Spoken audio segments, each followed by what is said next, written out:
Hello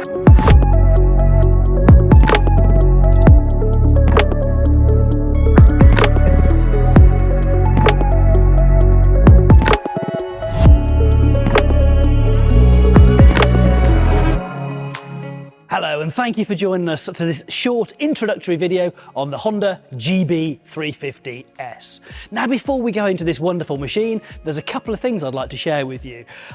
Firstly is how attractive the price point is. Now it's difficult to comprehend how a bike with all the tech that we're going to be talking about very, very shortly has come in at such an attractive price. Second point is where this bike is actually built.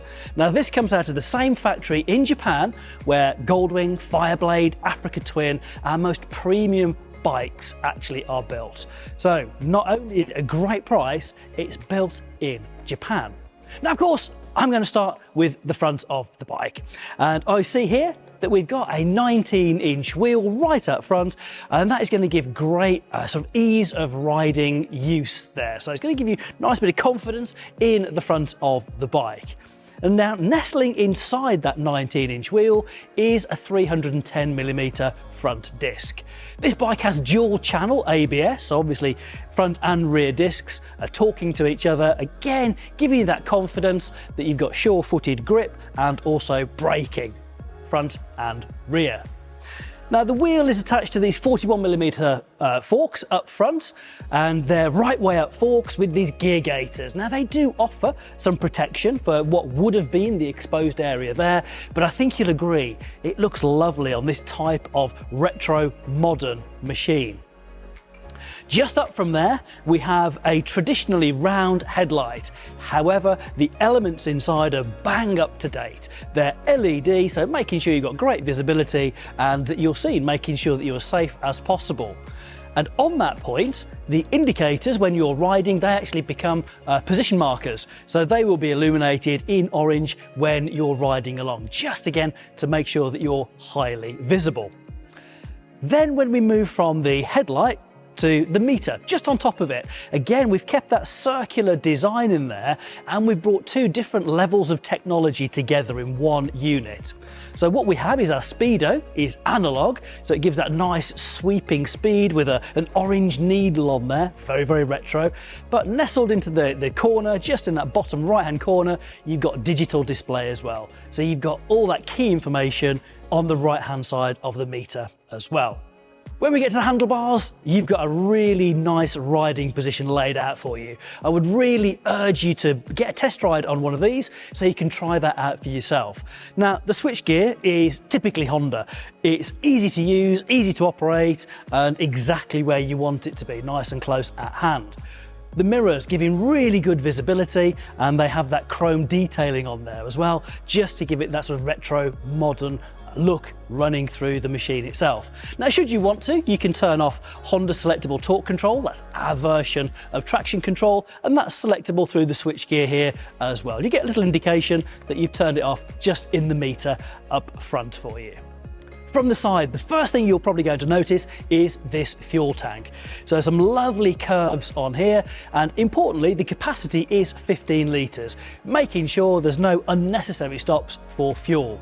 Now, of course, the heart of this bike is in the engine and the transmission, just sitting underneath the fuel tank. So this is a 348cc single cylinder engine, and it's got a really characterful exhaust note as well. But let's talk about some of the details on this. Now, it is air-cooled, and I did mention it's made in Japan, and we've got really good attention to detail here. So this being air-cooled, these fins are going to be instrumental in keeping the motor at a temperature that it needs to be. And there's been a lot of work gone into the thickness of the fins, but also the gap between them.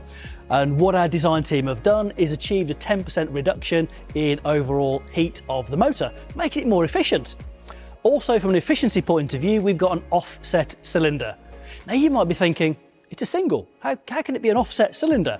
What we mean is it's offset to the crank, only by 10mm, but that means when we've got that power stroke going forcing down onto the engine, delivering that power. This has got 15.5 kilowatts at 5,500 revs, and also torque is at a really low 3,000 revs. It's got 29 Newton meters of torque. We've got less internal friction because of that offset cylinder. A lot of work's gone in that you can't see from the outside. Also, with a long stroke single cylinder, you can get a couple of different types of vibrations from the motor. Now, some of those are desirable because it gives you a nice characterful feel of the engine and also that exhaust note. But some of them are not necessarily so desirable. So what our R&D team have done is they've given it a main shaft coaxial balancer. What does that mean? Well, I don't know how it does it, but what it means is it's taken away those unwanted, those undesirable internal vibrations. So it's still got the character, but it's nice and smooth to ride.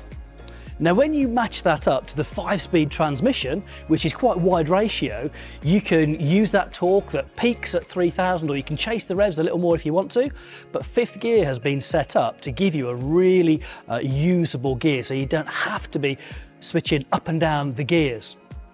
Also, on the gears, we have some really high-tech clutch system in there. So we have the Honda assist slipper clutch inside there. What does that mean? Well, if you didn't have one of those and you were a bit eager going down the gearbox, you have the potential to lock up that rear wheel. But with the assist slipper clutch, that's not going to happen. So that's inside there, making sure that we've got a really nice transmission, a nice light clutch as well, and that you're safer when it comes to downshifting. Now, if we move to the back of the bike, this is where I get my best angle, my best view at this 800mm seat. So it's fairly flat, you'll see from your angle there, slightly raised for the pillion, but it's a great place to be. That's going to suit a lot of customers. 800mm, as I say, is the seat height, and just down from those, we've actually got these twin shock absorbers. Preload is adjustable on those if you want to make it perfect for your individual riding style, or whether you've got luggage on there, whether you've got a pillion on there as well. From this angle, I've got a really good view of the exhaust and the silencer. In fact, the whole system. Now, I did mention that inherently that single cylinder engine is quite characterful. Now, to make sure that you can hear that character, what we've done, we've got a double skinned downpipe, and inside the exhaust or the muffler, we've actually got a single chamber. So you will get a lovely deep bass note coming out of that. Right at the tail end of the bike itself, we've got more LED lighting. So your stop and tail light is LED, as are your indicators at the back of the bike, making sure everybody knows where you are and your intention of where you're going. And there we have it, the Honda GB350S. Now, if you'd like to know more about this fantastic bike, then head over to honda.co.uk, where you can find your local dealer. You can book yourself a test ride, and we hope that you will enjoy this as much as we have.